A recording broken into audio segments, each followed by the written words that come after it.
Bismillahirrahmanirrahim. Alhamdulillahi rabbil alamin wassalatu wassalamu ala asyrafil anbiya'i wal mursalin wa ala alihi wa sahbihi ajma'in wa ba'du. Alhamdulillah summa alhamdulillah. Pertama sekali kita merafakkan rasa syukur kita ke hadirat Allah Subhanahu wa taala di atas segala nikmat yang Allah Taala beri kepada kita. Wabil khusus, secara khususnya nikmat kita ni dijadikan oleh Allah sebagai umat Nabi Muhammad sallallahu alaihi wa ala alihi wasallam. Jadi keberkahan Nabi itu menjadikan kita umat yang terunggul. Maknanya kita ni umat yang menumpang tuah Nabi Muhammad, memandangkan Nabi itu adalah kekasih Allah, manusia yang paling dimuliakan oleh Allah Subhanahu wa taala. Jadi kita ni bertuah di atas tuahnya, di atas pemilihan Allah pada dirinya sebagai Sayyidul Anbiya wal Mursalin, penghulu bagi segala nabi dan rasul. Jadi umatnya, bila nabi itu adalah sebaik-baik nabi, umat pula jadi khairul ummah, sebaik-baik umat. Tidak akan ada Nabi yang akan masuk syurga melainkan Nabi Muhammad. Tidak akan ada umat yang akan masuk syurga dulu melainkan umat Nabi Muhammad. Kuntum khaira ummah. Ayat Quran kata kita sebagai umat sebab Nabi kita. Sebab tu kita merasa sangat syukur, sangat berbahagia, sangat gembira, khususnya pada pagi ini, pagi kelahiran junjungan besar Nabi Muhammad sallallahu alaihi wasallam. Sebab tu para ulama gigih untuk merayakan hari kelahiran Nabi, kerana semua yang kita nikmati hari ini daripada nikmat Islam, nikmat iman adalah asbab daripada rahmatnya Nabi Muhammad, adalah asbab daripada usaha Nabi Muhammad. Jadi sebab itulah hal jazaa'ul ihsan ilal ihsan, tidak ada balasan dalam berbuat baik melainkan berbuat baik. Dan apa sahaja hubungan kita dengan Nabi ni, sejauh mana hubungan kita dengan Nabi, maka disitulah tempat pandangan Allah pada diri kita. Allah Ta'ala jadikan Nabi SAW ni dihiasi Nabi itu dengan rahmat. Kalau kita banyak dengan Nabi, banyaklah rahmat Allah pada kita. Gitu kita dengan Rasulullah. Sebab tu dalam hadis dia kata, bila kita berbicara soal selawat, dia kata man salla alayya salatan sallallahu alaihi biha asyarah. Orang yang selawat kepada aku sekali, Allah selawat padanya 10 kali. Redanya Allah kepada orang yang berselawat pada Nabi-Nya. Selawat sekali pada Nabi, Allah selawat pada kita 10 kali. Dengan selawat pada Nabi, sepatutnya kita selawat pada Nabi, koklah Nabi selawat pada kita. Tak. Kita selawat pada Nabi, Allah selawat pada kita. Ini selawat. Inilah selawat pada Nabi, luar biasa. Man salla alayya salatan, siapa yang berselawat kepada aku sekali, sallallahu alaihi biha asyarah, Allah selawat padanya 10. Siapa yang selawat 10 kali, Allahumma salli ala Muhammad, Allahumma salli, siapa selawat pada Nabi, dia kuatkan hubungan dengan Nabi, Allah selawat padanya 100 kali. Apa makna selawat daripada Allah? Allah kalau berselawat, maknanya rahmah. Wa biha nadkhulul jannah, dengan rahmatlah kita masuk syurga. Dengan rahmat Allah lah kita jauh daripada api neraka. Dengan rahmat Allah lah kita ada inayah, taufik untuk berbuat taat. Dengan rahmat Allah lah Allah Ta'ala beri kebahagiaan dunia akhirat. Dengan rahmat Allah lah kita selamat dalam kubur. Dengan rahmat Allah lah kita akan senang di padang mahsyar. Dengan rahmat Allah lah lancar perjalanan kita di atas titian sirat. Carilah rahmat Allah dengan hubungan kita dengan Nabi Muhammad. Yang ni yang ulama-ulama tekan, supaya hubungan dengan Nabi ni kena kuat, kerana dia tepat turun mahbat, turunnya rahmat Allah. Wa ma arsalnaka illa rahmatan lil alamin. tidak kami utuskan engkau wahai Muhammad melainkan sebagai rahmat untuk sekalian alam. Sebab tu kita kuat dengan Nabi. Jadi insya-Allah pagi ni tuan-tuan, pagi Maulidur Rasul ni, pagi Maulid, pagi kelahiran Nabi Muhammad atas pandangan yang asah, pandangan yang kuat menyatakan Nabi itu lahir pada pagi 12 Rabiul Awal. Wa qubaila fajrin abrazat syamsul huda. Menjelang dekat-dekat subuh lahirlah matahari bagi segala petunjuk, iaitu Nabi Muhammad sallallahu alaihi wasallam. Jadi kita pagi ni nak mulakan majlis kita dengan selawat dulu. Boleh selawat insya-Allah? Nak mulakan majlis kita dengan selawat. Lepas tu tuan-tuan perempuan lah bacalah qasidah. Saya tak reti nyanyi. Ada? Jemaah reti bernasyid berqasidah? Tak reti? Nak baca gila ya Hanana ke apa?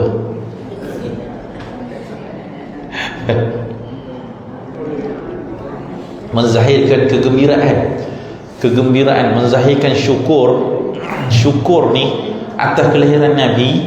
Ya Allah, dengan berkat Nabi lah alhamdulillah hari ni. Zahirkan dengan apa saja kegembiraan kepada kelahiran Nabi. Boleh insya-Allah? Insya-Allah kita nak selawat dulu.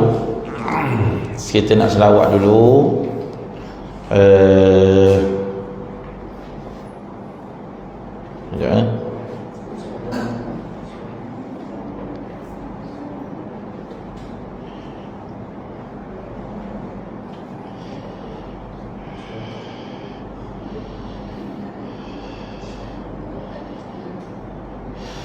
Saya masuk dalam pondok hujung minggu ni, saya masuk satu PDF dalam dalam pondok hujung minggu tu. Boleh selawat sambil tengok lah, PDF selawat pondok hujung minggu. Semua ada dalam pondok hujung minggu, ada dalam pondok hujung minggu. Boleh tengok dalam tu tuan-tuan, ada selawat biasa kita baca. Boleh insya-Allah? Orang yang larat kita bangun insya-Allah berselawat, membesarkan lagi ta'zim, hormat kita, kegembiraan kita kepada Nabi Muhammad sallallahu alaihi wasallam. Bismillah insya-Allah.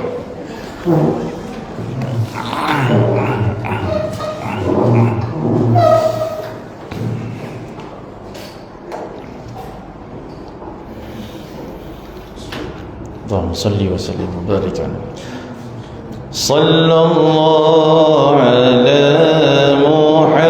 Muhammad sallallahu alaihi wasallam, sallallahu ala Muhammad sallallahu alaihi wasallam.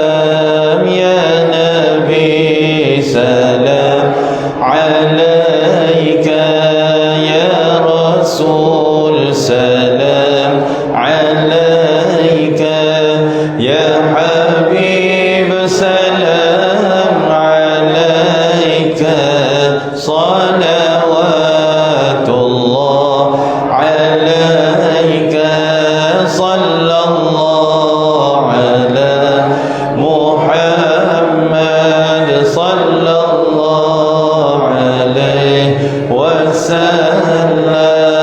sallallahu ala Muhammad sallallahu alaihi wasallam. Ashraqal badru alaina fakhtafat minhul buduru mithla husnika ma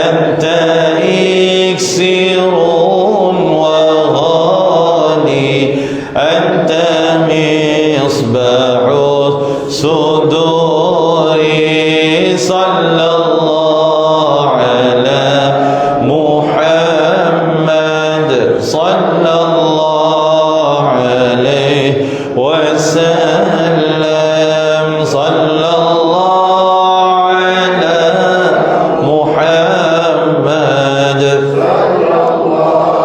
عليه وسلم يا حبيبي يا محمد يا عروس الخافقين يا مؤيد يا ممجد يا إمام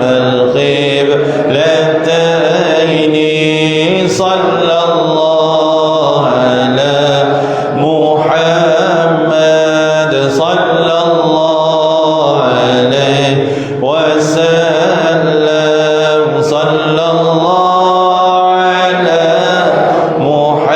محمد صلى الله عليه وسلم من رأى وجهك يسعد يا كريم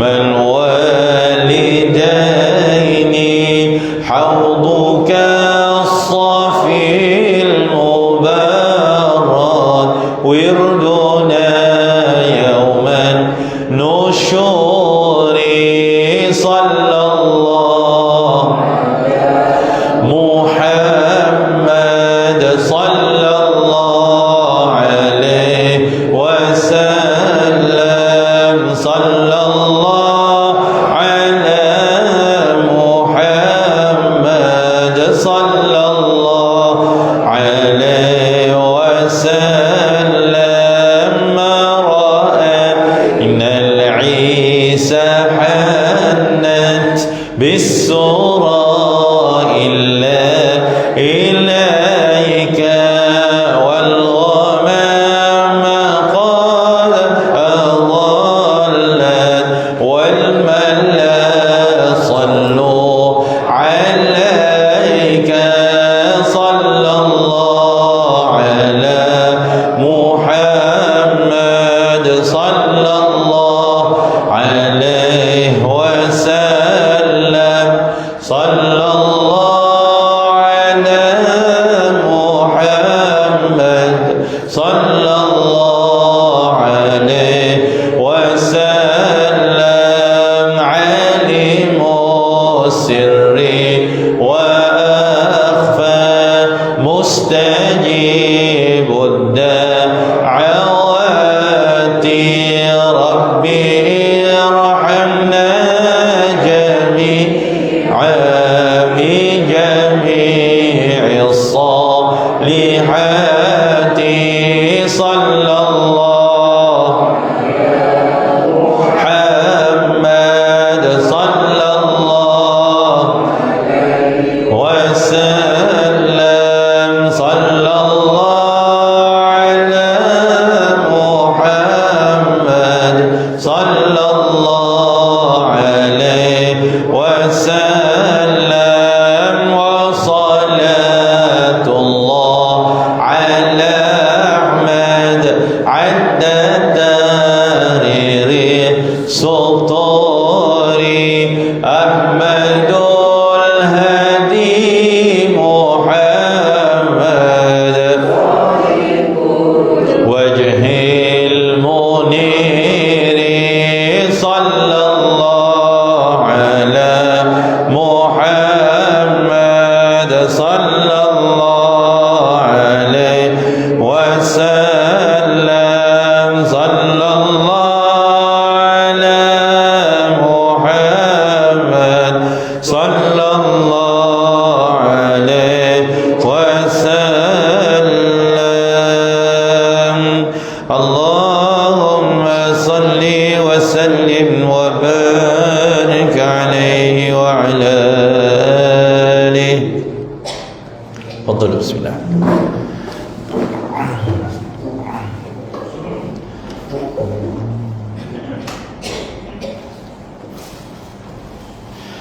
InsyaAllah kita baca selawat pula insyaAllah. Selawat tafridiyah. Tahu selawat tafridiyah? Boleh? Yang kata Allahumma salli wa sallim salatan kamilatan. Boleh buka selawat tafridiyah kalian.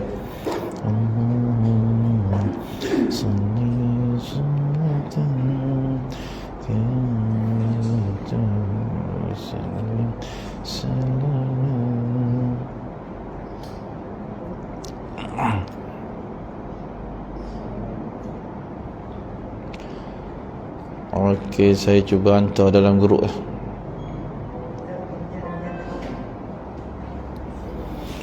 Allahu Akbar.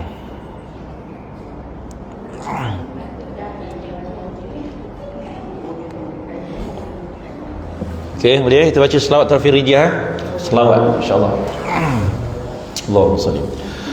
Allahumma salli salatan kamilatan wa sallim salaman tamman ala sayyidina Muhammadin alladhi tanhallu bihi al-uqadu wa tanfariju bihi الكرب وتقضى به الحوائج وتنال به الرغائب وحسن الخواتيم ويستسقى الغمام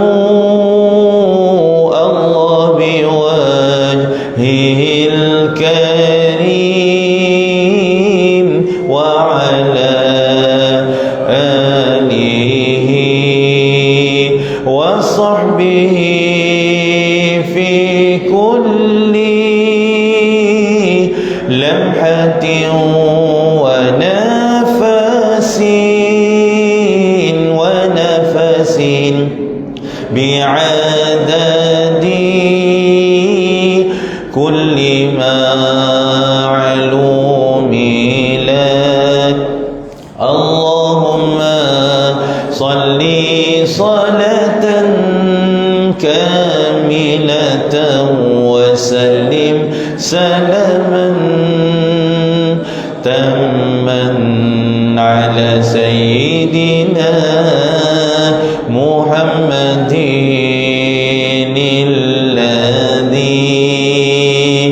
تنحل به العقد وتنفرج به الكرب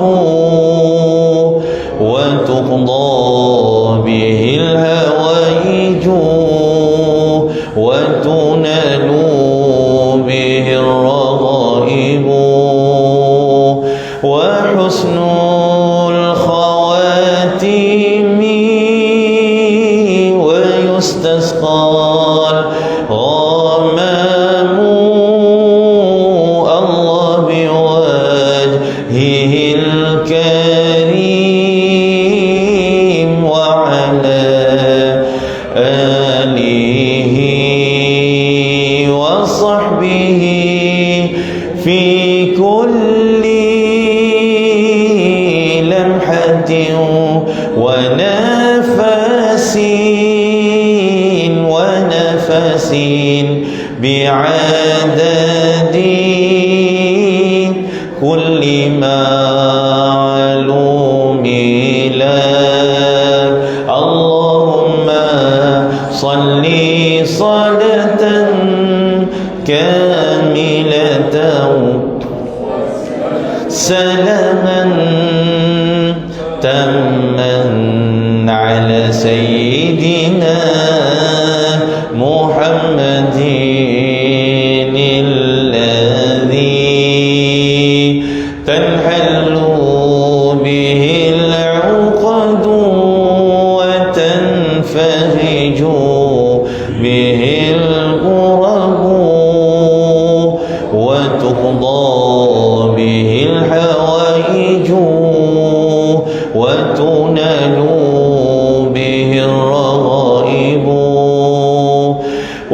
husnul khawatimi wa yustasqal ghamamu Allah biwajhihil karim wa ala alihi wa sahbihi fi kulli lamhatin fasin wa nafasin bi'adadi kulli ma'lumi lak. Allahumma salli wa sallim wa barik alaihi wa ala alihi. Alhamdulillah, alhamdulillah, thumma alhamdulillah. Jadi seperti mana yang telah kita maklumkan, kita pagi ni kita ambil masa yang pertama ni di hari Maulidur Rasul sallallahu alaihi wasallam untuk kita sama-sama berselawat dan memperbanyakkan selawat kepada Nabi sallallahu alaihi wasallam, kerana hari ini adalah hari rahmah, hari yang memang dituntut untuk kita ni menzahirkan kegembiraan. Jadi disebutkan oleh Ibnu Hajar Al-Asqalani sebagai seorang yang mempunyai kitab Fathul Bari mensyarahkan pada kitab Sahih Al-Bukhari. Ibnu Hajar Al-Asqalani, beliau menyatakan bahawasanya menyambut maulid ni, meraihkan maulid ini adalah bahagian daripada perkara yang sunat, bukan lagi bid'ah. Bahagian daripada perkara yang sunat kita meraihkan maulid bersandarkan kepada hadis yang Rasulullah sallallahu alaihi wasallam waktu dia pergi hijrah ke Madinah, dia tengok orang-orang Yahudi berpuasa, lalu dia tanya, kenapa puasa? Orang Yahudi ni buat apa? Dia kata orang Yahudi ni berpuasa kerana mereka sedang bergembira mensyukuri hari kejayaan Nabi Allah Musa, iaitu hari Ashura. Dicerita kepada Nabi, orang Yahudi ni sedang buat satu majlis kesyukuran. Mereka bersyukur dengan melakukan puasa pada hari kegembiraan. Apa? Hari kejayaan Nabi Allah Musa, lari daripada Fir'aun sampai ke laut. Nabi Allah Musa turun sampai ke dasar bersama dengan Bani Israel, dapat menyeberang selamat. Datang Fir'aun dan bala tenteranya, lalu laut yang sama, di tengah-tengah dasar laut Allah cantumkan kembali air laut. Binasa kerajaan Nabi Allah Musa, berjaya Nabi Allah binasa kerajaan Fir'aun, dan juga Allah telah memberi keselamatan, kejayaan kepada Nabi Allah Musa. Kata Ibnu Hajar Al-Asqalani di sini menunjukkan bahawa apabila kita melalui hari-hari yang adanya kegembiraan, kejayaan yang besar kepada umat Islam, rahmat Allah yang besar yang Allah kurnia kepada kita, kita kena buat satu kesyukuran. Nabi mensyukuri hari kejayaan Nabi Allah Musa bila Nabi berpuasa. Nabi kata, nahnu aula bi Musa, kita lebih layak untuk bergembira dengan Nabi Allah Musa, mensyukuri kejayaan Nabi Allah Musa lebih daripada Yahudi. Kenapa dibiarkan Yahudi? Kita lebih layak. Kata Ibnu Hajar Asqalani berdasarkan hadis ini, dia kata, maka yang demikian, apa saja hari-hari yang di situ adanya rahmat Allah, adanya turunnya satu kegembiraan yang besar daripada Allah, kita kena mensyukuri. Mensyukuri bukan hanya dengan puasa, mensyukuri dengan segala ibadah, dengan doa, dengan sembahyang. Apa tanda kita mensyukuri nikmat Allah? Kita bersolat, sembahyang, sujud syukur. Itu semua jenis-jenis kesyukuran yang boleh dibuat saat Allah Ta'ala anugerahkan kita satu rahmat yang besar, satu anugerah yang besar. Maka kata Syekh Ibn Hajar Al-Asqalani, rahmat apakah yang lebih besar, kegembiraan apalah yang lebih patut untuk digembirakan lebih daripada kelahiran Nabi Muhammad. Jadi kalau ada orang Dia meraihkan hari kelahiran Nabi atas dasar saya begitu merasa syukur menjadi umat Nabi, umat khairul ummah sebab Nabi. Kita ni khairul ummah, buat amalan sikit digandakan banyak, umur yang pendek diberi Lailatul Qadar khairun min alfi syahr, lebih baik daripada 1000 bulan. Ini semua nikmat-nikmat ini yang ada, yang sebahagian daripada khususiat diberikan khusus kepada umat Nabi adalah kerana keberkatan Nabi. Kerana Nabi itu adalah manusia yang paling mulia di sisi Allah. Waktu Nabi nak naik Burak tu macam dia susah sebab dia tak kenal. Kata Jibril AS, wahai Burak, kamu tak tahukah siapa yang akan menunggang kamu? Itu ada hadis.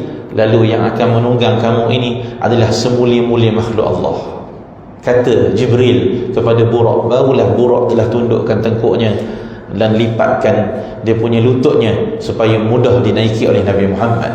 Itu kata Jibril. Ini yang akan tunggang kamu ni, kenapa kamu susah kan? Adalah manusia yang semulia-mulia makhluk Allah. Sebab itulah kita, antara benda besar bila kita meraihkan maulid ini adalah untuk kita menzahirkan kegembiraan. Bergembira dengan kelahiran Nabi dia tak sama dengan bergembira dengan mana-mana kelahiran. Bergembira dengan kelahiran Nabi ni masyru', sesuatu disyariatkan. Mana dalilnya? Dalilnya dalam Sahih Al-Bukhari. Waktu Sayyidina Abbas, pak saudara Nabi SAW, dia mimpi, dan diceritakan mimpi dia selepas dia masuk Islam. Apa dia mimpi? Dia mimpi jumpa dengan Abu Lahab. Lepas Abu Lahab meninggal, dia mimpi. Abu Lahab, siapa tak kenal Abu Lahab? Manusia yang paling jahat. Tak ada di kalangan umat Nabi yang namanya tertera dalam Al-Quran bagi tujuan celaan melainkan Abu Lahab. Tak ada umat Nabi. Abu Lahab, Abu Jahal tak ada nama dalam Quran. Umayyah bin Khalaf tak ada. Abu Jahal ni dahsyat tak dahsyat, dijadikan ada satu surah cerita pasal dia dan isteri dia. Semenjak surah ni diturunkan, bila kita baca je surah Al-Masad, tabbat yada Abi Lahab, celakalah dua tangan Abu Lahab, celaka. Semenjak surah ni diturunkan sampai kiamat, selagi ada Quran, selagi tu bila baca surah Al-Masad, celakalah, celakalah, bagi tujuan penghinaan. Mana ada orang lain yang dapat sampai tara tu tapi Abu Lahab. Jahatnya Abu Jahal. Sebab itulah bila mari dalam mimpi Sayyidina Abbas bin Abdul Muttalib, pak saudara Nabi, dia mimpi jumpa dengan Abu Lahab. Dia pun tanya, ini siapa yang nakalkan kisah ni? Ramai ulama. Dalam hadis ada, dalam kitab-kitab masyhur, antaranya kitab Urfut Ta'rif fi Maulid Syarif yang dikarang oleh Imam Al-Jazari, Al-Qurra. Semua sanad-sanad Al-Quran mesti masuk ikut Imam Al-Jazari. Kalau kita kata Imam Al-Jazari nipu, maka semua sanad-sanad Quran semua terbatal. Sebab Imam Al-Jazari, Imam Qurra, dia buat kitab nama Urfut Ta'rif fi Maulid Syarif.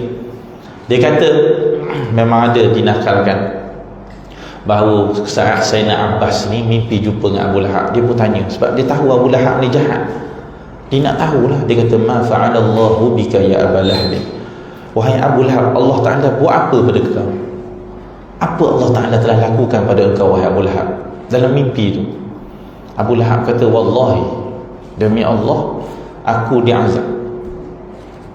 Demi Allah aku diazab. Orang kafir musyrik, patut panggil musyrik, menyekutukan Allah. Sekejap wallahi, sekejap Lata, sekejap Uzza, dia bersumpah dengan nama Allah, demi Allah aku diazab. Illa, melainkan pada hari Isnin dia diberi peluang untuk menghisap sedikit air di antara ibu jari dan jari telunjuk. Tafsir ni tengah-tengah ni. Bila lalu hari Isnin, dia amus, aku menyedut rasa sedikit air yang keluar daripada tangan aku. Hari Isnin. Kenapa hari Isnin?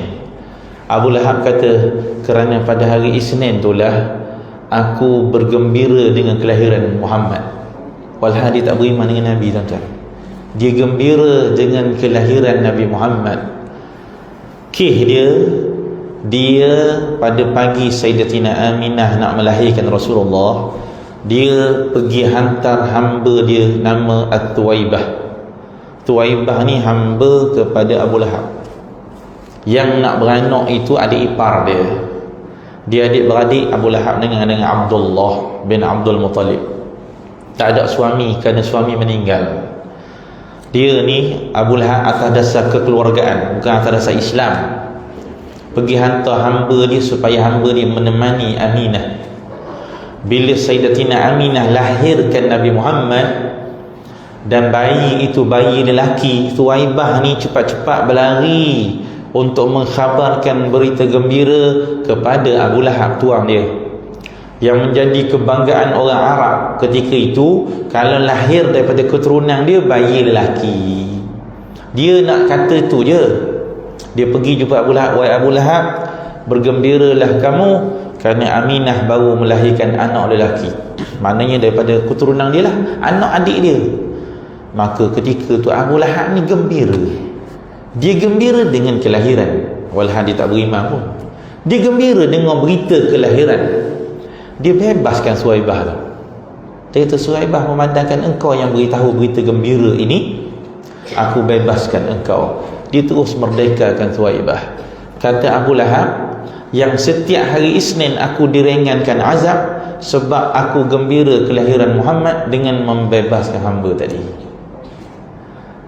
Maka oleh yang demikian, seorang penyair nama Al-Hafiz Syamsuddin Ad-Dimashq, dia buat syair. Dia kata, idza kana hadha kafiru, jikalah si kafir ini, jaa dammuhu bitabbat yada fil jahim mukhallada, yang datang dalam Quran celaan pada dia dengan surah tabbat yada. Ata annahu, telah datanglah ada nas hadis menyatakan, ata annahu fi yaumil isnaini daima, pada setiap hari Isnin, yukhaffafu anhu lisururi bi ahmada, diringankan azab pada dia sebab dia bergembira dengan Nabi Muhammad. Fama zannuka, apa pandangan kamu, bil abdil ladzi, apa pandangan kamu dengan seorang hamba yang beriman kepada Allah, yang dia bergembira dengan Nabi Muhammad. Agak-agak apa dapat? Orang kafir yang sejahat Abu Lahab bergembira dengan maulid pun Allah jadikan sebab keringanan azab. Fama zannuka bil abdil ladzi kana umruhu bi ahmad masrurun wa mata muwahhada, apa pandangan kamu kalau seorang hamba yang beriman yang mati dengan keimanan lalu dia bergembira dengan kelahiran Nabi Muhammad. Apa yang agak-agak Allah SWT beri. Sebab tu kita pagi maulid ni kita menzahirkan kegembiraan. Bukan hanya pada bulan maulid, pada bulan-bulan apa pun memang kita maulid menzahirkan kegembiraan pada kewujudan Nabi. Sebab Nabi itu sumber rahmah.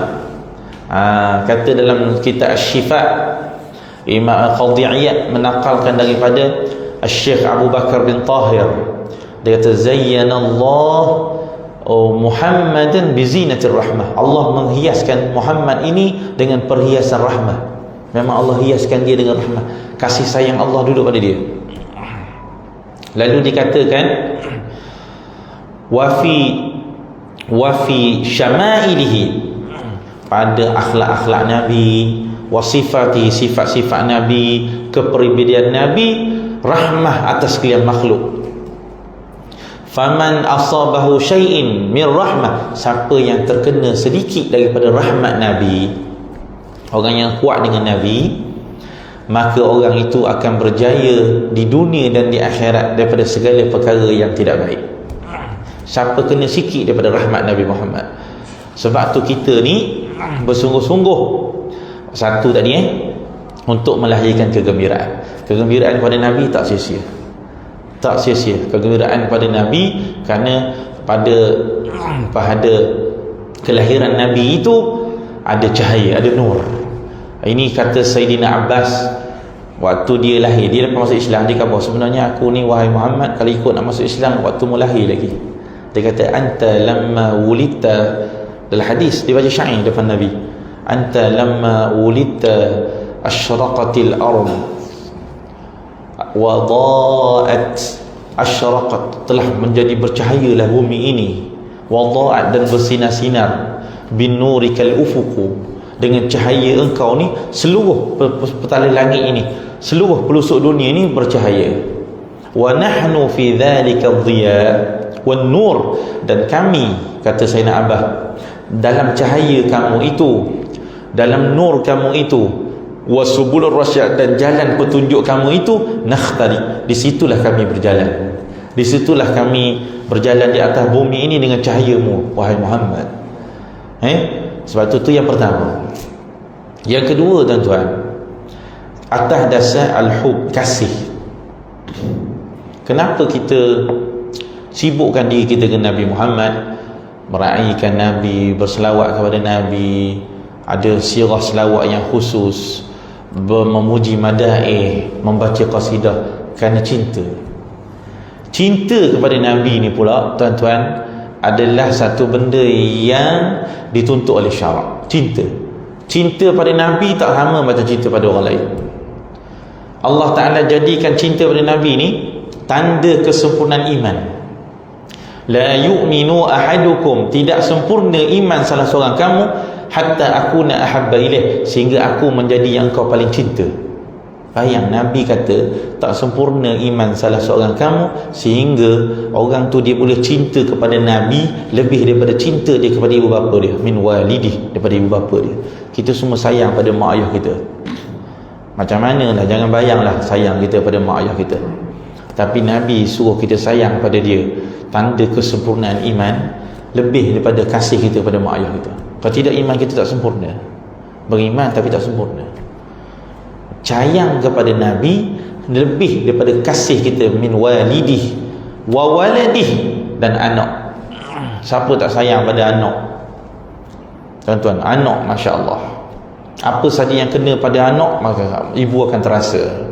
Sebab kasih, nak sayang kepada Nabi lebih daripada sayang kita kepada anak kita, wan nasi ajmain, dan manusia sekaliannya. Lepas tu kasih ni penting. Kasih ni pada Nabi. Siapa yang duk sibuk dengan Rasulullah, cinta kepada Nabi, sebenarnya itu tanda kesempurnaan iman. Tanda kesempurnaan iman. Iman kita dengan Allah. Lepas tu kasih bukan main-main. Orang tuan-tuan, kalau tuan-tuan tengok kehidupan para sahabat, dia punya kasih dia ke Nabi ni luar biasa. Lebih daripada apa yang kita buat setakat berarak, setakat kita berkumpul berselawat, ini masih sikit jika dibandingkan kasih para sahabat. Sayyidina Abu Bakar As-Siddiq, tuan-tuan, Sayyidina Abu Bakar As-Siddiq radhiyallahu ta'ala anhu, dia punya sayang ke Nabi tuan-tuan. Dia berjalan waktu hijrah, dia berjalan dengan Nabi. Sekejap dia duduk depan Nabi. Waktu mengiringi Nabi, orang Quraisy nak kejar. Sekejap dia berjalan belakang Rasulullah, sekejap dia berjalan depan. Nabi kata, malaka ya Abu Bakar. Ni Nabi tak suruh ni. Nabi tak suruh berjalan gitu. Kenapa kamu ni wahai Abu Bakar? Dia kata, ya Rasulullah, azkurut talab, aku mari teringat aku ada serangan daripada belakang. Dia keluar untuk pergi ke Gua Thur. Bayangan takut mari serangan mari belakang. Aku pun jalan belakang engkau ya Rasulullah, zahri duna zahri, biar kena belakang aku asal bukan belakang kamu. Lebih, ini yang kata sayang pada Nabi lebih pada diri sendiri, lebih pada nyawa. Sesekali di jalan di depan, dia kata bila aku terbayang azkurur rasad ni ada serangan mari kok depan. Aku jalan di depanmu ya Rasulullah, sadri duna sadrik, dada aku ya Rasulullah asal bukan dada kamu. Ini Sayyidina Abu Bakar As-Siddiq. Sayyidina Abu Bakar As-Siddiq waktu nak meninggal, dikatakan hari Sabtu, berdua hari sebelum dia meninggal, dia tanya hari ni hari apa. Maksud dia nazak, hari ni hari apa? Dia kata, keluarga dia kata hari Sabtu. Allah, mudah-mudahan Allah panjangkan sampaikan aku ke hari Isnin, sebab aku nak bertemu dengan Allah pada hari kekasih aku bertemu dengan Allah. Hari pun tak nak. Hari pun tak nak berpisah. Akhirnya Allah terima doa Sayyidina Abu Bakar. Memang dia meninggal hari Senin juga. Hari Senin. Sayyidina Umar waktu nak meninggal, apa dia punya benda yang paling besar dalam hidup dia? Apa tuan-tuan? Minta izin dan suruh anak dia, wahai anakku, pergi minta izin dengan Sayyidatina Aisyah, aku nak kalau boleh disemadikan di sebelah kubur Rasulullah dan di sebelah kubur sahabatku Sayyidina Abu Bakar. Lalu minta dengan Sayyidatina Aisyah. Sayyidina Aisyah kata, sepatutnya aku simpan untuk aku tu, tapi memandangkan yang minta ni adalah kawan karib suami dan ayah aku, maka aku izinkan. Nak meninggal, benda yang paling besar dalam hidup dia, tak minta ni, tak minta, minta nak bersebelahan dengan Nabi. Ini orang-orang asyik, orang yang kuat dengan Rasulullah, orang kuat dengan Nabi. Dan banyak cerita para sahabat ni.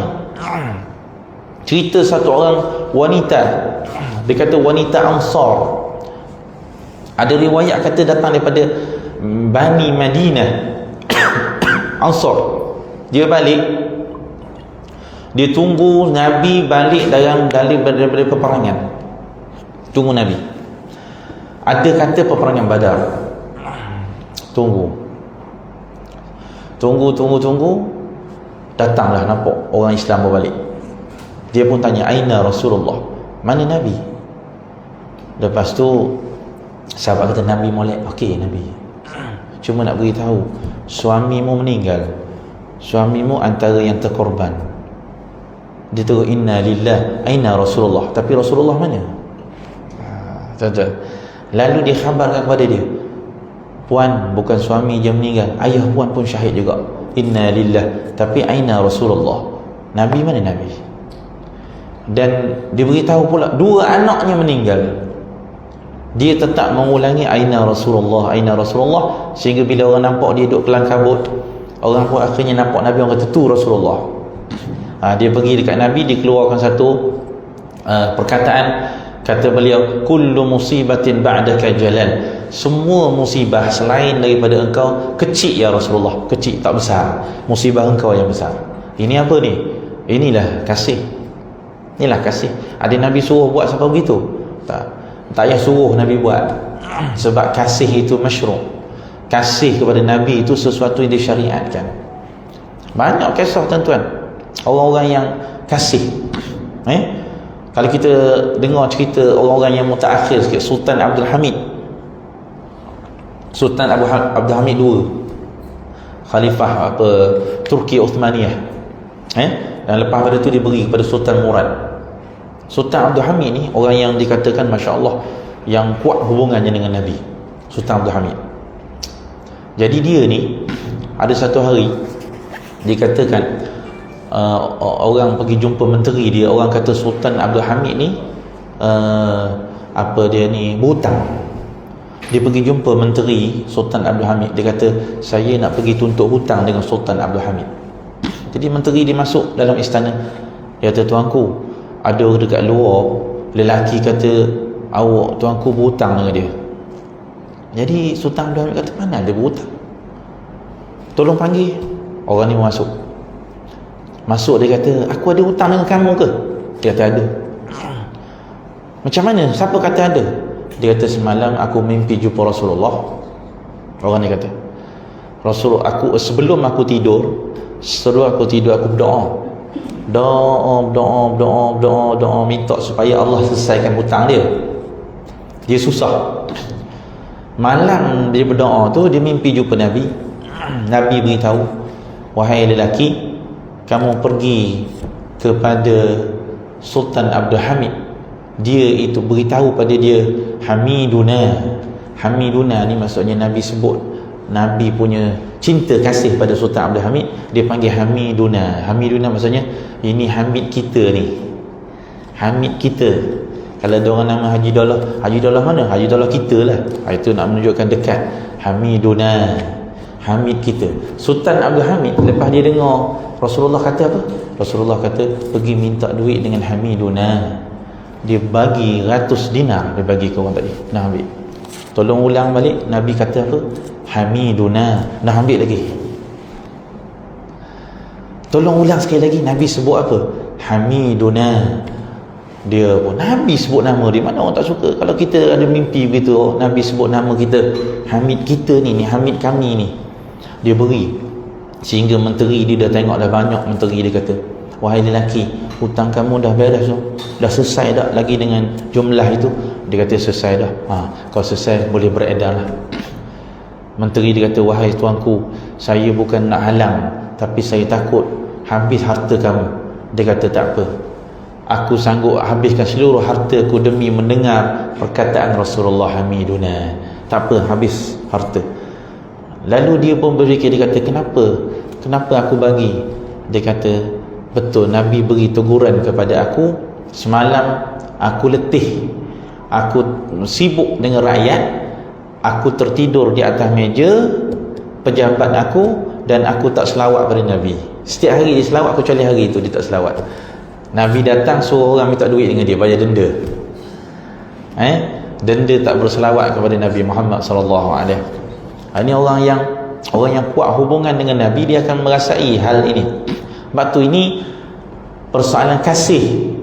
Kasih ni tuan-tuan, dia boleh menjadikan kita dekat. Sebab tu Anas bin Malik meriwayatkan yang kata seorang lelaki tanya, ya Rasulullah, mata sa'ah, bila hari kiamat? Nabi kata, apa persiapan kamu? Dia kata, aku tidak ada persiapan. Tak ada lah persiapan banyak sedekah, banyak sembahyang sunat, tak ada. Tapi aku cinta pada Allah dan Rasul. Nabi kata, anta ma'a man ahbabt. Dengan sebab cinta, halas kamu bersama dengan orang yang kamu cinta.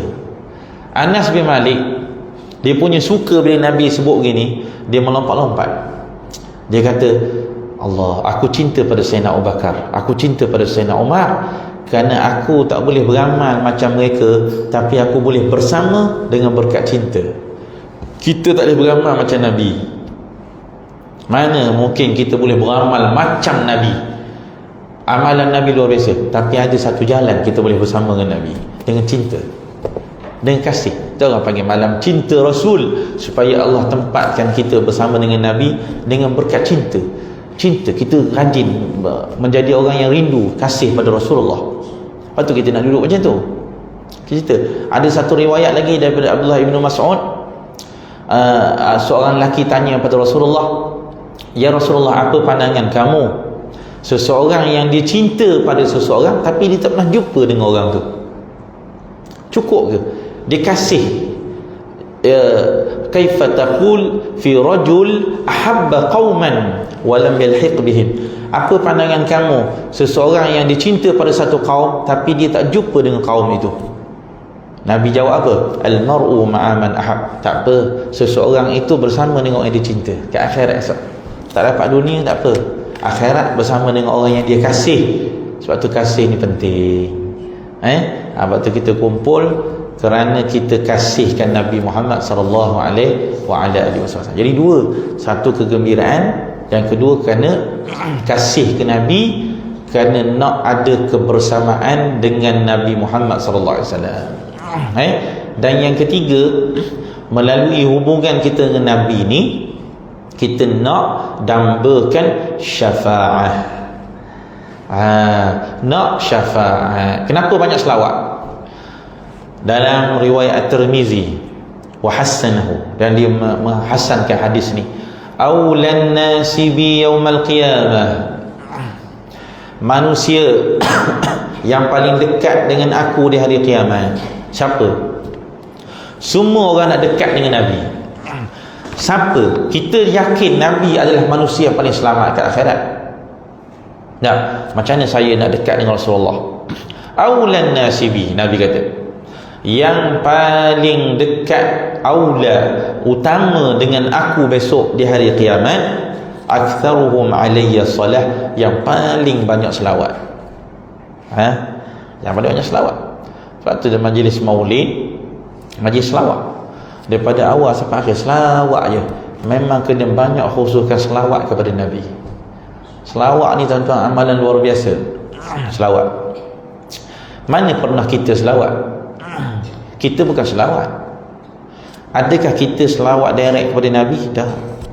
Nak kata kurangnya kita ni, tak mampunya kita ini untuk berselawat. Setiap kali kita nak selawat, sebenarnya kita suruh siapa selawat?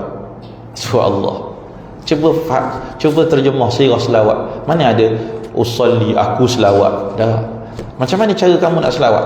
Allahumma salli ala Muhammad, kan? Betul? Allahumma salli ala Muhammad. Suruh siapa selawat? Suruh, ya Allah, selawatilah atas Nabi Muhammad. Mana ada kita pernah selawat? Saya selawat tu bukan selawat. Saya selawat pada Nabi, tak lagi. Macam mana cara kamu berselawat? Allahumma salli ala Muhammad. Ya Allah, tolong selawatkan. Suruh siapa tuan-tuan? Suruh Allah. Minta Allah selawat. Pasal lemahnya hamba ini untuk berselawat. Nak mengungkapkan satu ungkapan selawat doa pada Nabi, seolah rendah sangat kita ni, tak capai tahap yang akan menyempurnakan selawat Allah. Allahumma salli ala, semua sirah selawat gitu. Allahumma salli ala Muhammad wa ala ali sallallahu wasallam. Mudah-mudahan Allah berselawat. Mana ada. Memang kita yang tukang minta. Kita tukang minta, berdoa kepada Allah agar Allah berselawat pada Nabi. Itu bukan kita selawat. Itu nak kata tingginya kedudukan selawat. Dan selawat ini satu-satunya amalan yang Allah sendiri buat dan dia perintahkan. Mana ada, tak jumpa dalam mana-mana amalan Allah sendiri buat. Dia buat dan dia perintahkan. Sembahyang dalam Quran kata aqimus salat, dirikan salat, suruh. Atuz zakah, bayar zakat. Mana ada aku sembahyang dan kamu dirikan sembahyang? Tak jumpa nas tu, tuan-tuan. Aku berzakat dan hendaklah kamu tunaikan zakat. Tak. Tapi selawat, innallaha wa malaikatahu yusalluna 'alan nabi. Allah dan para malaikat berselawat pada Nabi. Kalau ada orang kata apa masalah lagi berselawat pada Nabi ni, tak tahulah. Allah dan malaikat berselawat pada Nabi. Allah, malaikat berselawat. Yusallu fi'il mudhari' yang memberi makna istimrar, makna memberi makna al-huduth, sentiasa. Kenapa guna fi'il mudhari'? Allah dan para malaikat sentiasa berselawat kepada Nabi. Baru perintah pula kepada hamba-hamba, ya ayyuhallazina amanu sallu alaihi. Wahai orang beriman, berselawatlah padanya. Dia mula dulu. Dia memulakan untuk dirinya dan memerintahkan malaikat-malaikatnya, dan baru dia perintahkan kepada hamba-hambanya untuk berselawat kepada Nabi. Ini selawat ni, tuan-tuan. Ini selawat dikatakan sirah. Selawat itu adalah satu sirah yang cukup luar biasa. Iaitu sirah selawat kepada baginda Muhammad sallallahu alaihi wa ala alihi wa sahbihi wasallam. Baik. Hari ini juga saya nak cerita, tuan-tuan, daripada kitab Imam As-Sayuti, supaya kita tahu sejarah Maulid. Maulid mesti kena tahu sejarah. Kita ambil daripada kitab Husnul Maqsad fi Amalil Maulid. Siapa karang kitab ni, tuan-tuan? Jalaluddin As-Sayuti. Ni bukan ulama sebarang ni. Imam Jalaluddin As-Sayuti. Orang panggil Imam As-Sayuti. Siap ada satu kitab khusus dia karang Husnul Maqsad fi Amalil Maulid, nama kitab tu. Jadi dalam ni Imam As-Sayuti ni pertama sekali orang duk cerita dulu tentang latar belakang Imam As-Sayuti. Jadi antara apa yang disebut bahawasanya Imam As-Sayuti ni dia dilahirkan pada bulan Rejab tahun 849 Hijrah. 849 Hijrah Imam Sayuti. Dan dia dia belajar Quran dan menghafal Quran kurang daripada umur 8 tahun. Imam Sayuti tak habis umur 8 tahun lagi dah selesai dah hafal Quran. Kemudian lepas tu dia hafal kitab Umdatul Ahkam, kitab Minhaj Imam Nawawi, Alfiyah Ibnu Malik, Al-Minhaj Al-Baydawi. Semua dia hafal. Dia belajar dan juga dia hafal. Ini Imam Jalaluddin As-Sayuti. Jadi jangan ceritalah Imam Sayuti cukup masyhur lah. Jadi dia telah karang satu kitab Husnul Maqsad fi Amalil Maulid ni, yang saya terus nak cerita tentang asal usul maulid ni. Sebab orang dok kata maulid ni ada tak zaman Nabi? Ada Nabi buat maulid ke? Tak ada. Ada Nabi bangun selawat tadi, ramai-ramai tadi? Tak ada. Lepas tu kenapa buat? Orang dok sebut gitulah. Dah buat apa buat? Dan kalau Nabi tak buat, tak usah buat. Orang Nabi buat sudah lah. Kenapa menambah-nambah? Tuan-tuan dengar orang cakap gitu, tuan-tuan pun mula terkesan lah. Tak? Orang kata Nabi tak buat, kita tak usah buat lah. Dah kalau ada lagi benda yang lebih sempurna, mesti Nabi dah buat belaka dah. Apa tambah-tambah? Ni satu statement yang salah. Statement ni cukup salah. Banyak benda yang Nabi tak buat, tetapi Nabi tak larang dan dilakukan oleh para sahabat. Adakah sahabat kita kata orang yang nasi tambah? Tak. Pengumpulan Al-Quran, Nabi kumpul tak Quran, tuan-tuan? Nabi kumpul ke tak kumpul Quran? Mana ada? Semua hafal. Mari mana mushaf? Kalau tidak kerana satu amalan yang dibuat selepas era Nabi, tapi sahabat sangat memahami keperluan dan benda amalan itu tak bercanggah dengan syarak. Kalau tak mari idea daripada Sayyidina Abu Bakar, setelah melihat ramai orang-orang hafiz Quran ini syahid, ramai orang-orang hafal Quran. Dulu hafal tuan-tuan, tak ada tulis sikit-sikit je. Ni tulis sikit, ni tulis sikit. Semua hafal. Orang-orang hafiz ni pergi perang, ramai yang syahid. Sayyidina Abu Bakar dah mula risau, besok macam mana kalau dah meninggal belaka orang hafiz ni, macam mana Quran nak sampai pada generasi akan datang? Marilah idea Sayyidina Abu Bakar, Sayyidina Umar, macam mana? Boleh tak? Khalas, bismillah. Selantik seorang sahabat, Ubay bin Ka'ab, mengepalai projek pengumpulan Al-Quran. Mula dah cari daripada orang ni, nak kumpul. Ada Nabi buat? Tak buat. Salah ke? Tak salah. Di situlah terbitnya kata bid'ah. Jangan sebut kata bid'ah itu semua sesat. Ini salah faham yang besar bila sebut kata bid'ah macam sesat. Dah. Kena faham dulu hadis kullu bid'atin dalalah. Kul, bukan semua kalimah kul bermakna setiap, secara total. Dah. Banyak dalam Quran kalimah kul, setiap, tapi tak bawa pada mana semua, mana sebahagian. Kullu bid'atin dalalah, sebahagian daripada bid'ah itu sesat, sebahagian. Jadi sebab itu dibahaskan, Imam Syafi'i dah mula pisahkan, ada bid'ah hasanah, ada bid'ah sayyi'ah. Ya, ada bid'ah yang Nabi tak buat buruk, ada bid'ah yang Nabi tak buat hasanah, baik, dapat pahala. Jadi itu Sayyidina Abu Bakar buat satu benda Nabi tak buat. Sayyidina Umar mengumpulkan Quran, Sayyidina Umar mengumpulkan orang sembahyang tarawih 20 rakaat. Nabi tak buat. Nabi sembahyang tarawih 3 malam. Bila sahabat dah mula ramai, Nabi tak keluar dah tarawih, Nabi sembahyang kat rumah. Tak keluar dah. Aku bimbang takut tarawih ni diwajibkan kepada kamu. Lalu begitulah sahabat sembahyang tarawih runcit-runcit. Ini ikut Nabi, ikut Nabi lah. Kenapa tak ikut Nabi? Baik. Zaman Sayyidina Abu Bakar pun tak buat sembahyang tarawih runcit-runcit.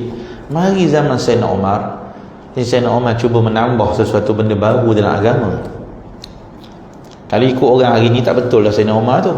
Sebab Sayyidina Umar kata tak cantik lah sembahyang runcit-runcit ni.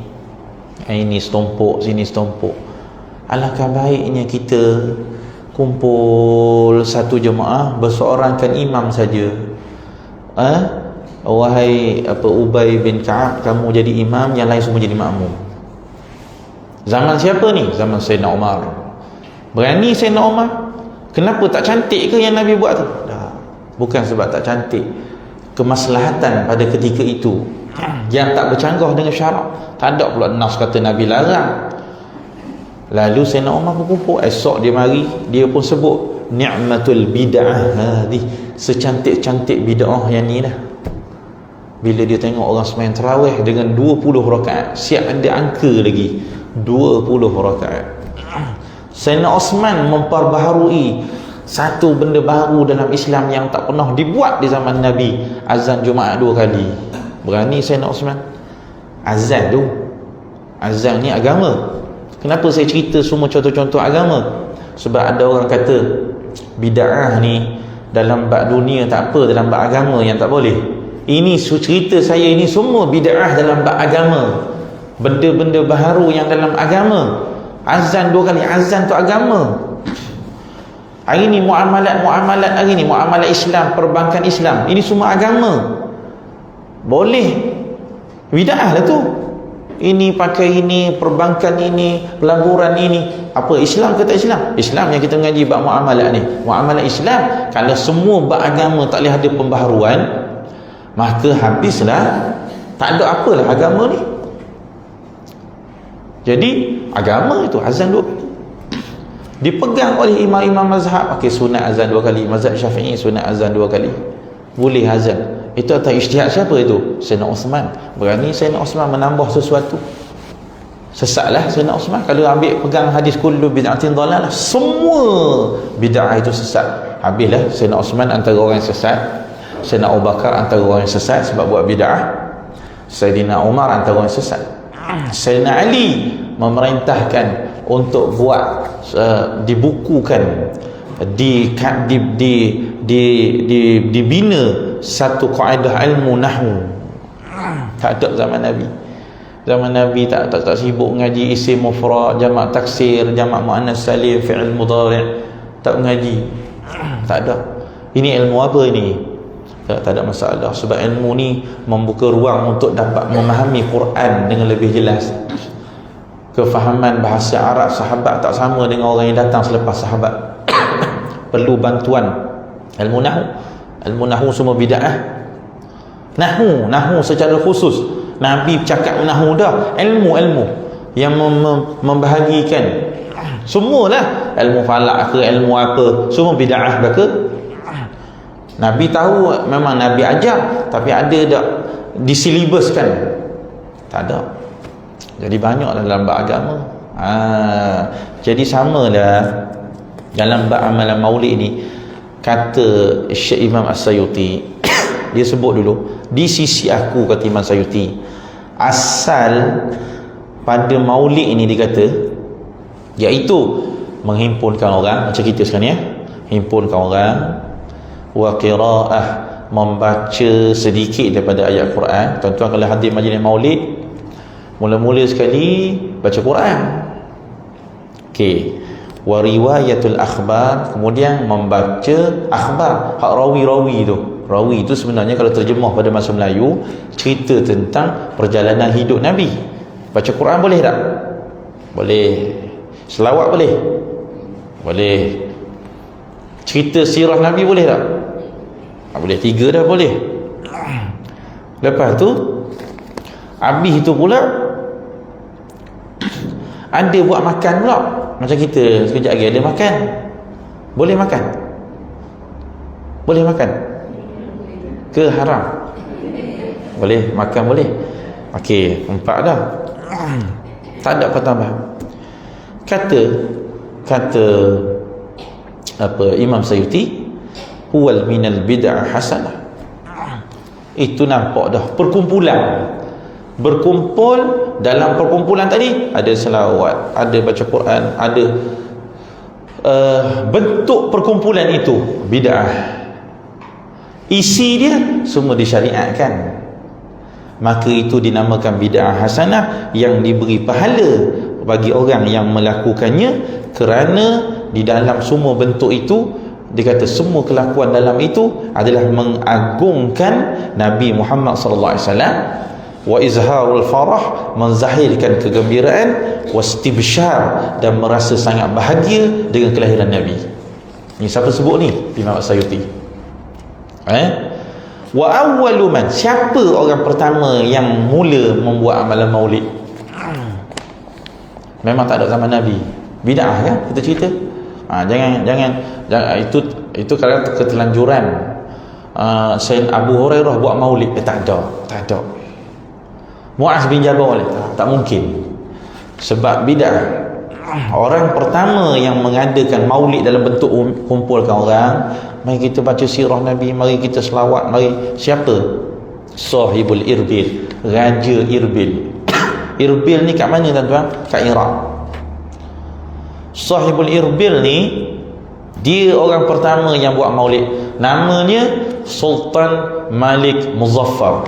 Biar kita tahu sejarah. Nama dia Sultan Malik Muzaffar. Siapa pertama buat maulid? Sultan Malik Muzaffar. Apa nama dia? Tu gelaran Sultan Malik Muzaffar. Nama betul dia Abu Sa'id Kukabri. Abu Sa'id Kukabri nama dia. Kukabri. Bukan Kabri. Ada Kukabri. Abu Sa'id Kukabri bin Zainuddin.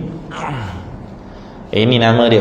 Salah seorang raja yang masyhur, yang sangat baik. Dia ada sejarah-sejarah yang baik. Orang semua cerita tentang apa kebaikan dia. Buka search Google nanti Sultan Malik Muzaffar, tengok siapa dia. Baik. Ibnu Katsir cerita tentang sejarah Sultan Malik Muzaffar ni. Sahibul tafsir. Siapa Ibnu Katsir? Tu yang tafsir tu. Dalam tafsir dia ada cerita tentang Sultan Malik Muzaffar. Apa kata Ibnu Katsir? Sultan Malik Muzaffar ni orang yang banyak buat maulid di bulan Rabiul Awal. Ni dia lah pengasas amalan.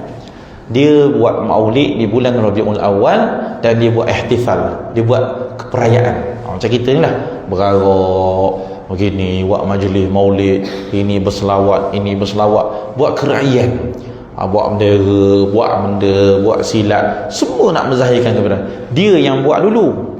Wa kana syahman syuja'an, dia satu orang pemerintah sultan yang sangat berani, pahlawan yang hebat, seorang yang cerdik, seorang yang alim, seorang yang adil, rahimahullah. Itu kata Ibnu Katsir menceritakan sejarah sultan ini. Wa qala, dan dia kata lagi, wa qad sannafa lahu, dan telah mengaranglah kepada raja ni ada seorang ulama nama Abul Khitab Ibnu Dihyah. Abdul Khitab ni ulama zaman dia ni. Abdul Khitab ni telah karang satu maulid. Inilah maulid pertama dalam Islam, buku maulid. Kita kan Malaysia ni ada Berzanji, ada Dia Ulami, ada Dibai, ada Simtud Durar, ada Syaraful Anam. Banyak maulid. Hak popular di Malaysia ni Al-Berzanji lah. Orang tua baca tu Al-Berzanji. Cuma mari masuk mutaakhir ni maulid-maulid moden macam mana? Maulid yang dikarangkan oleh orang-orang yang mutaakhir, yang lebih pendek. Lepas tu ada qasidah-qasidah sikit, sedap sikit lah dengar. Tak, kalau baca maulid Berzanji ni pakat tidur belaka. Abda'u bismillah. Lepas tu tiga orang je baca, orang lain tidur. Jadi ada moden sikit dah. Jadi orang lagi-lagi bersemangat. Dia ni Sultan Malik Muzaffar ni ada satu ulama nama Ibnul Khitab, Ibnu Dihyah. Dia karang maulid Nabi. Start tulis syair macam mana nak baca maulid. Karang, lalu dia namakan buku itu At-Tanwir fi Maulidil Bashir wan Nadhir. Dia bagi nama At-Tanwir. Dia pun bagi. Dan Sultan Malik Muzaffar ni punya suka, dia beri hadiah kepada Ibnul Khitab tadi 1000 dinar. Dia bagi 1000 dinar. Masya Allah, nak ambil bagi hadiah sebab kamu buat kitab maulid. Masya Allah. Panjanglah tempohnya jadi raja sehingga dia meninggal dunia. Dan kata waqala Sibtu Ibnu Jauzi, dia katakan Ibnu Jauzi pula cerita tentang Sultan Malik Muzaffar ni. Dia kata setiap kali maulid dia, Masya Allah, maulid yang dia buat ni Masya Allah besar tuan-tuan. Biasanya Sultan Malik Muzaffar akan sembelih 5,000 kambing, 5,000 ekor kambing, 5,000 ekor tuan-tuan. Time maulid dia 5,000 ekor kambing bakar syiwak. Wa 10,000 dujas, 10,000 ekor ayam, dan 100 ekor kuda, 100,000 zabdiyah. Zabdiyah ni keju, orang Arab suka makan keju susu masam.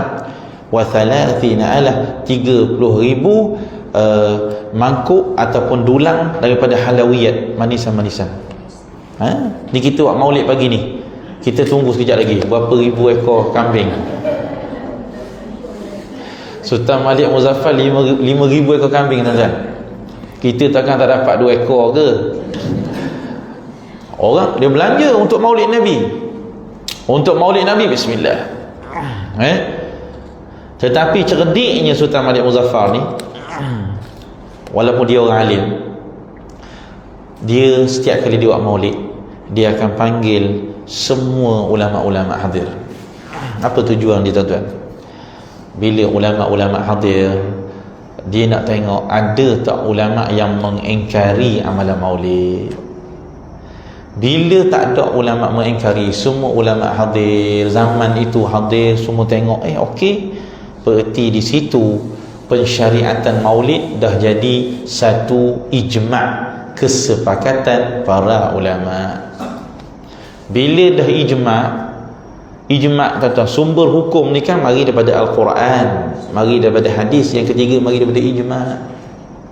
Ada benda-benda tu jadi syariat, dia bukan datang direct daripada nas Quran dan hadis, tetapi kesepakatan para ulama yang melihat sesuatu tadi berpandu pada Quran dan hadis, sehingga mereka menyatakan benda ni bagus, benda ni molek. Itu juga boleh saja jadi sumber hukum. Kan kita ada bahas dalam awal kitab fiqh manhaji ijma'. Jadi bila dah ada ijma', maka tidak akan ada benda boleh membatalkan ijma', melainkan bila ada ijma' yang baru pula. Hari ni kalau setakat ada beberapa orang ustaz kata maulid ini tak betul, tak cukup. Dia kena buat mari ulama seluruh dunia yang ada level mujtahid untuk menyangkalkan, untuk menyatakan ini ijma', ini ijma' yang dah terbatal, kena buat mari ijma' pula.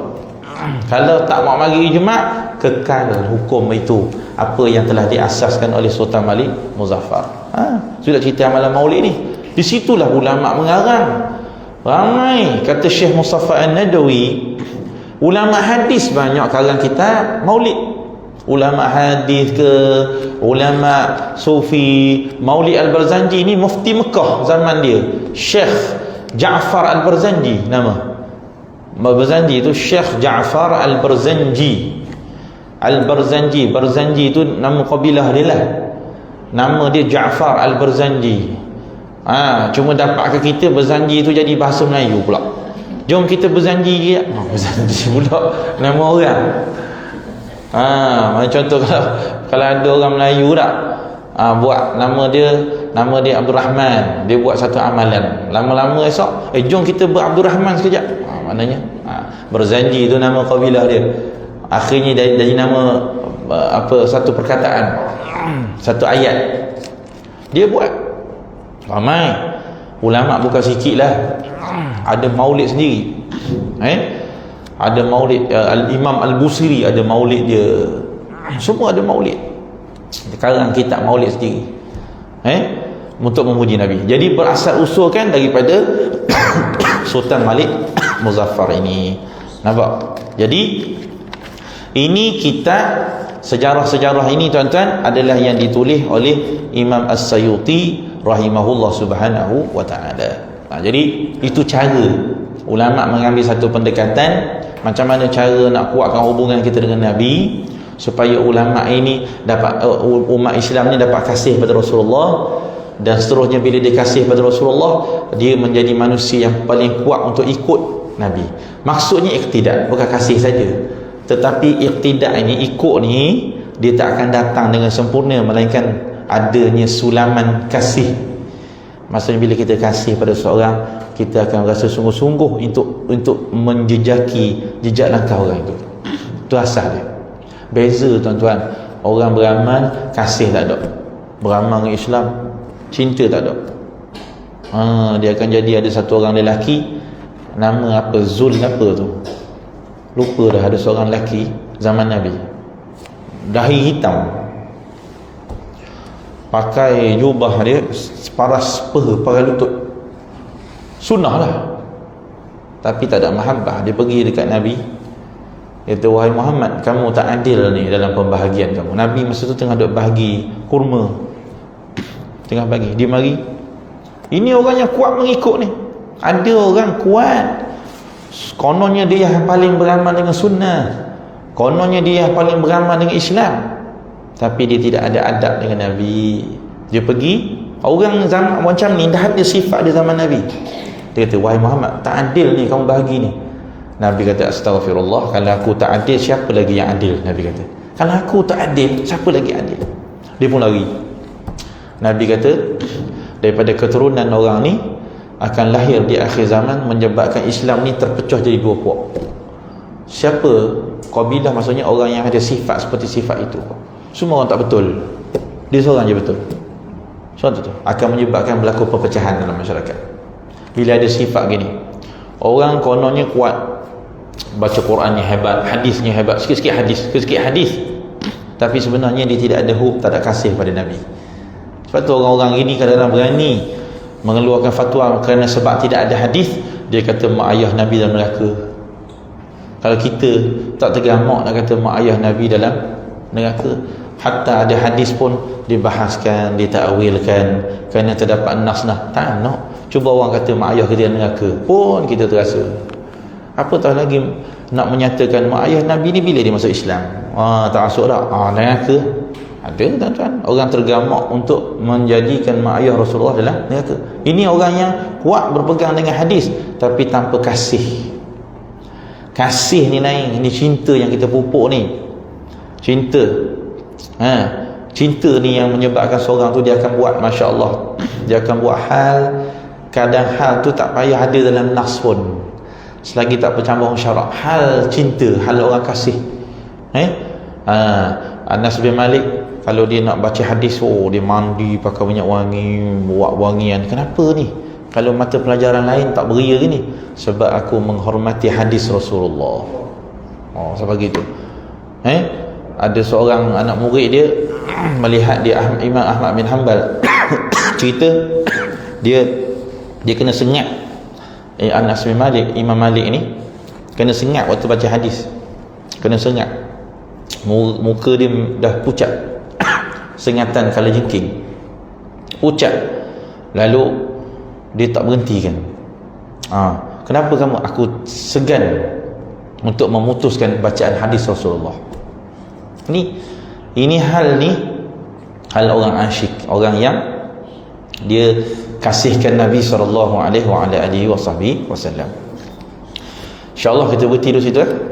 Sesi pertama kita sesi pertama ke ataupun sesi pertama kot.